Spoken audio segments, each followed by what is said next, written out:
एक देश एक निवडणूक याविषयीचं घटनादुरुस्ती विधेयक आज लोकसभेत मांडण्याचं नियोजन. लोकसभेत उपस्थित राहण्यासंदर्भात भाजपाच्या खासदारांना पक्षादेश जारी.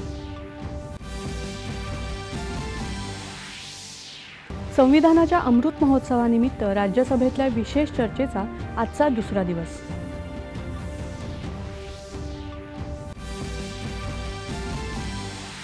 एसटीला नोव्हेंबर महिन्यात 941 कोटी रुपयांचं विक्रमी उत्पन्न. एसटीनं दररोज सरासरी 60 लाख प्रवाशांची वाहतूक. भारत श्रीलंकेदरम्यानचा संरक्षण सहकार्य करार लवकरात लवकर पूर्ण करण्यावर नरेंद्र मोदी आणि अनुरा दिसानायके यांच्यातल्या द्विपक्षीय चर्चेमध्ये सहमती.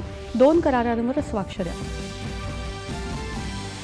वाढवण परिसरातल्या स्थानिकांना कौशल्य प्रशिक्षण देण्यासाठी JNPA आणि जहाज बांधणी संचालनादरम्यान सामंजस्य करार. प्रकल्पासाठी कोणतंही भूसंपादन होणार नाही, JNPA संचालकांची माहिती. आणि तिसऱ्या भारत-ऑस्ट्रेलिया कसोटी क्रिकेट सामन्यात पहिल्या डावात भारताची फलंदाजी ढेपाळली. सामन्यामध्ये पावसाचाही व्यत्यय. नमस्कार. 11च्या बातमीपत्रात मी